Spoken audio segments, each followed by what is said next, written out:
नमो नमः। मैं हूँ दीपज्योति दास। आप सभी को लर्न संस्कृत चैनल में स्वागत है।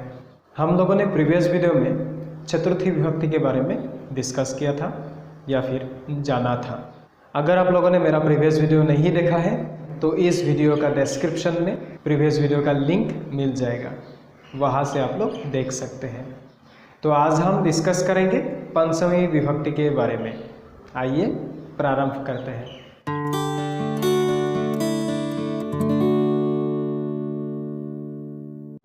तो आज का टॉपिक है अपादान कारकः पंचमी विभक्ति ही, और इसका सिंबल है से, अलग होने में।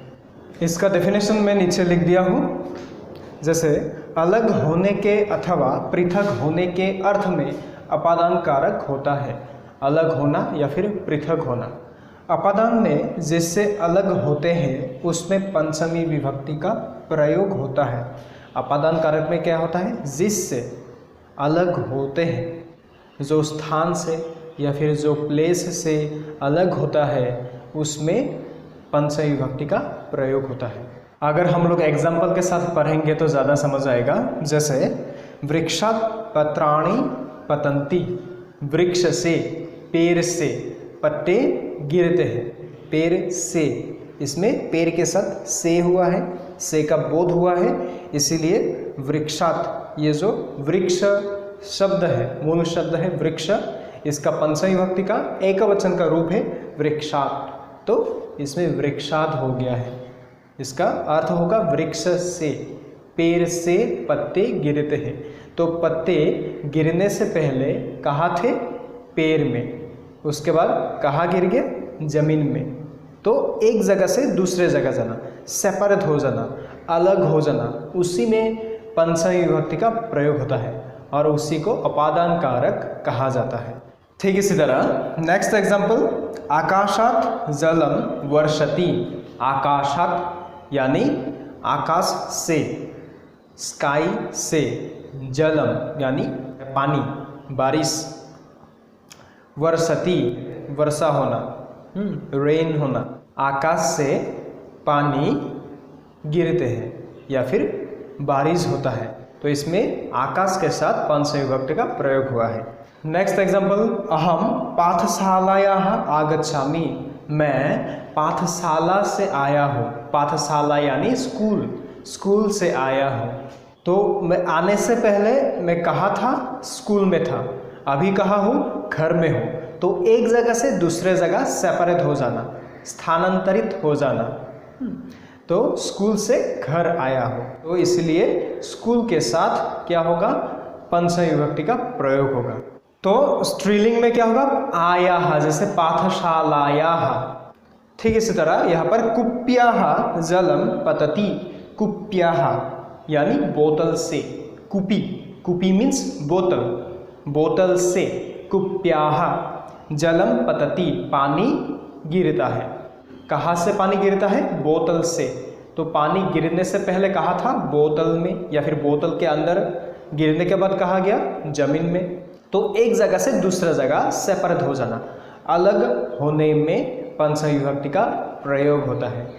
तो यहाँ पर कुपी, पौ के ऊपर बड़ी मात्रा आई, जैसे नदी शब्द रो, तो इसका पंचमी विभक्ति का कैसा होगा? कुप्याः। नदी होने से नद्याः, जननी होने से जनन्याः, ऐसा होगा इसका उच्चारण। अभी मैं आप लोगों को एक स्फोर का पत्र दिखाना चाहूँगा। इसमें बहुत ज़्यादा एग्जाम्पल दिया हुआ है, लेकिन ये सर्कल के हिसाब से दिया हुआ है। इसको अहम के साथ पढ़ेंगे। जैसे अहम मीन्स मैं कहाँ कहाँ जाता हूँ, इसके बारे में पढ़ेंगे। जैसे पहले गृहम, उसके बाद उपहार गृहम यानी रेस्टोरेंट, उसके बाद आपनः दुकान, उसके बाद कार्यालयः ऑफिस, उसके बाद वित्तकोशः बैंक, उसके बाद शाला हॉल, उसके बाद देवालयः मंदिर, उसके बाद वाटिका गार्डन, उसके बाद फिर घर। तो इसको अभी पंचमी विभक्ति प्रयोग करके पढ़ेंगे। अहम गृहात् उपहार गृहम गच्छामि। मैं घर से रेस्टोरेंट जाता हूँ। उपहार गृहम यानी रेस्टोरेंट। अहम उपहार गृहात् आपनम गच्छामि। मैं रेस्टोरेंट से दुकान जाता हूँ। अहम आपनात् कार्यालयम गच्छामि। मैं दुकान से ऑफिस जाता हूँ। अहम कार्यालयात् वित्तकोशम गच्छामि। मैं कार्यालय से ऑफिस से बैंक जाता हूँ। वित्तकोशः मीन्स बैंक। अहम वित्तकोशात् शालां गच्छामि। मैं बैंक से शाला मीन्स हम लोग घर समझ सकते हैं, लेकिन बहुत बड़ा हॉल टाइप, जैसे पाठशाला यानी विद्यालय, स्कूल कैसा होता है, बहुत बड़ा होता है, उसी के लिए यह शाला प्रयोग होता है। अहम शालायाः देवालयम गच्छामि।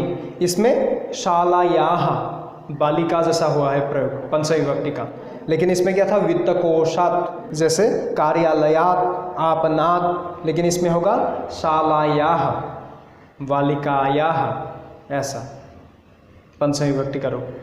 मैं शाला से देवालय जाता हूँ। देवालय यानी मंदिर जाता हूँ।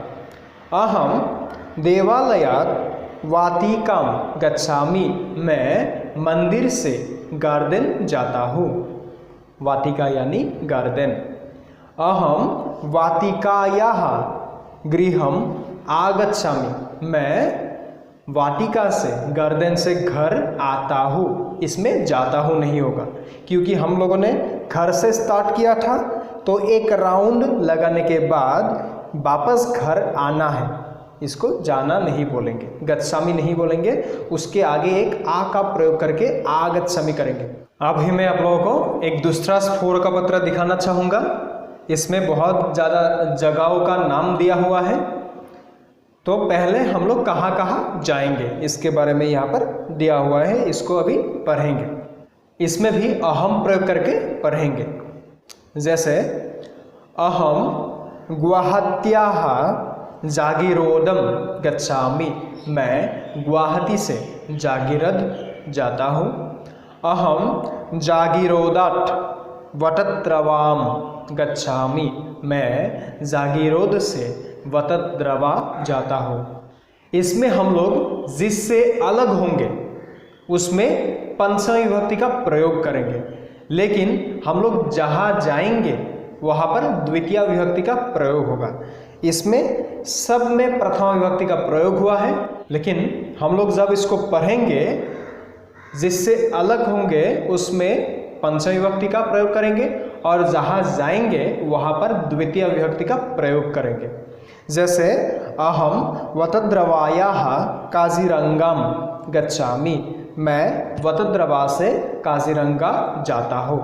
ये सब आसाम का प्लेस है, यानी आसाम का अंदर ही ये सब प्लेस का नाम है। अहम काजीरंगायाः माजुलीम गच्छामि। मैं काजीरंगा से माजुली जाता हूँ।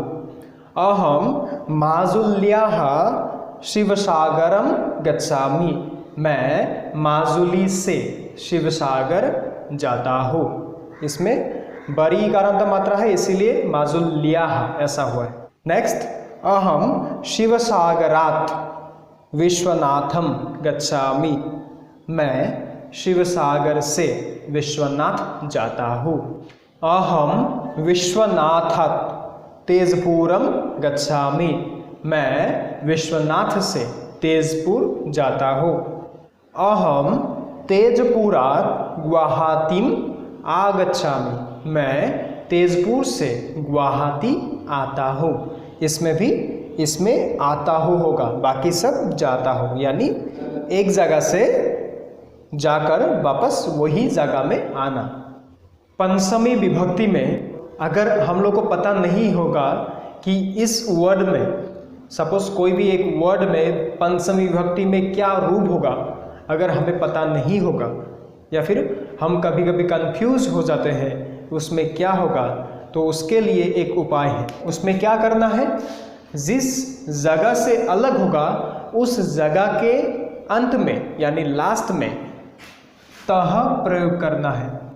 तह प्रयोग करने से क्या होगा, उस जगह से सेपरेट हो जाना, ऐसा समझाएगा। आप लोगों को मैं एग्जाम्पल के साथ अभी पढ़ाऊंगा। जैसे आप लोग इस स्फोरक पत्र में एक बार ध्यान दीजिए।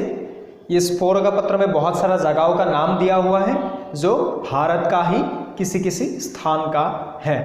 तो इसमें अगर हम लोग कंफ्यूज हो जाते हैं कौन सा वर्ड पुंगलिंग है, कौन सा वर्ड स्त्रीलिंग है, कौन सा वर्ड नपुंसक लिंग है, तो हम लोग पंचमी विभक्ति में इसका रूप कैसा होगा या फिर कैसे प्रयोग करेंगे, तो कोई घबराने का कोई बात नहीं है। हम लोग सब में तह का प्रयोग करेंगे अंत में। जैसे अहम बेंगलुरु तह मैसूरुम गच्छामि, मैं बेंगलोर से मैसूर जाता हूँ। अहम मैसूरु तह श्रृंगेरीम गच्छामि, मैं मैसूर से श्रृंगेरी जाता हूँ। अहम श्रृंगेरी तह गोकर्णम गच्छामि, मैं श्रृंगेरी से गोकर्ण जाता हूँ। अहम गोकर्णतः कालतीम गच्छामि, मैं गोकर्ण से कालती जाता हूँ। अहम कालतीतः तिरुवनंतपुरम गच्छामि, मैं कालती से तिरुवनंतपुरम जाता हूँ। अहम तिरुवनंतपुरतः कन्याकुमारीम गच्छामि, मैं तिरुवनंतपुरम से कन्याकुमारी जाता हूँ। अहम कन्याकुमारीतः रामेश्वरम गच्छामि, मैं कन्याकुमारी से रामेश्वर जाता हूँ। अहम रामेश्वरतः मधुरै गच्छामि, मैं रामेश्वर से मधुरै जाता हूँ। अहम मधुरैतः बेंगलुरुम आगच्छामि, मैं मधुरै से बेंगलुरु आता हूँ। अभी हम लोग दूसरा एग्जाम्पल पढ़ेंगे पिक्चर्स के साथ। जैसे पहला एग्जाम्पल, वृक्षात् पत्राणि पतन्ति, पेड़ से पत्ते गिरते हैं। आकाशात् जलम वर्षति, आकाश से बारिश होता है। नेक्स्ट पिक्चर, पर्वतात् नदी बहती, पर्वत से नदी बहती है। अहम गृहात् बहिः गच्छामि, मैं घर से बाहर जाता हूँ। त्वं विद्यालयात् आगच्छसि, तुम विद्यालय से आते हो। छात्रः अध्यापिकाभ्यः पठन्ति, छात्रः यानी स्टूडेंट्स, बहुत सारा स्टूडेंट्स अध्यापिकाओं से पढ़ते हैं। बालकः वानरेभ्यः भीतः अस्ति, बालकः यानी बच्चा, लड़का, वानरेभ्यः यानी बहुत सारा बंदर, बहुवचन में प्रयोग हुआ है, बहुत सारा बंदरों से भयभीत हुआ है, यानी बंदरों से डरता है। ज्ञानात् विना सुखम न भवति, ज्ञान के बिना सुख नहीं होता है। इसमें अगर देखा जाए तो इसका मीनिंग होता है ज्ञान के बिना सुख नहीं होता है, लेकिन इसमें बिना वर्ड है इसलिए पंचमी विभक्ति का प्रयोग हुआ है। परिश्रमात् विना सफलता न भवति, इसमें भी बिना वर्ड प्रयोग किया गया है। परिश्रम के बिना सफलता हासिल नहीं होता है। विद्यायाः विना जीवनम निरर्थकम भवति, विद्या के बिना यानी नॉलेज के बिना जीवन यानी हमारा जो जीवन लाइफ वो निरर्थक होता है, यानी अर्थरहित। मेघेभ्यः वर्षा भवति, मेघों से यानी बादलों से बारिश होता है। कक्षायाः बहिः प्राचार्यः तिष्ठति, क्लास के बाहर प्राचार्यः यानी अध्यक्ष महोदय तिष्ठति रहता है। तिष्ठति का मतलब रहना या फिर ठहरना, थोड़ा टाइम के लिए ठहरना भी होता है। गंगा हिमालयात् निश्चरति, गंगा हिमालय से निकलती है। पाठशालायाः बहिः वृक्षाः सन्ति, पाठशाला यानी स्कूल, स्कूल का बाहर, स्कूल के बाहर बहुत सारा पेड़ है। तो यहाँ पर ही आज का जो सेशन था पंचमी विभक्ति के बारे में जो डिस्कशन था या फिर जो हम लोगों ने जाना, यहाँ पर ही समाप्त होता है। मैं उम्मीद करता हूँ आप सभी को समझ आ गया होगा। अगर आप लोगों को कुछ डाउट है या फिर आप लोग कुछ पूछना चाहते हैं तो कमेंट सेक्शन में आप लोग पूछ सकते हैं। अगर आप लोगों को मेरा वीडियो पसंद आया है तो लाइक कीजिए, शेयर कीजिए और सब्सक्राइब कीजिए। साथ ही बेल आइकन भी क्लिक कर दीजिएगा। तब क्या होगा, जब भी मैं वीडियो अपलोड करता रहूँगा आप लोगों को नोटिफिकेशन मिलता रहेगा। धन्यवाद।